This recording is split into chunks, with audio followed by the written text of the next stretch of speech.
अकोला जिल्ह्यातील मूर्तिजापूर तालुक्यात नातेसंबंधाला काळीमा फासणारी आणि संतापजनक घटना समोर आली आहे.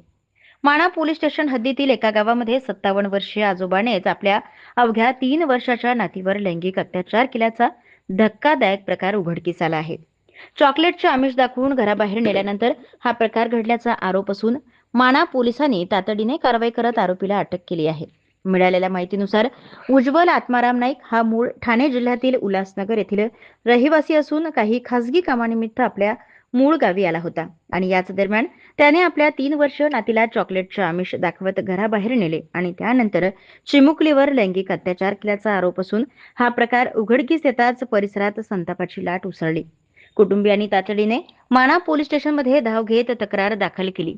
घटनेचे गांभीर्य लक्षात घेता माणा पोलिसांनी त्वरित तपासाची चक्रे फिरवत आरोपी उज्ज्वल आत्माराम नाईक वय वर्ष 57 याला अटक केली आणि आरोपीविरुद्ध संबंधित कायद्याअंतर्गत तसेच बालकांच्या लैंगिक अत्याचारापासून संरक्षण कायदा POCSO अंतर्गत गुन्हा दाखल करण्यात आला आहे आणि पुढील तपास सुरू आहे. या अमानुष घटनेमुळे संपूर्ण परिसरात संताप व्यक्त केला जात असून आरोपीला कठोरात कठोर शिक्षा व्हावी अशी मागणी नागरिकांकडून केली जात आहे.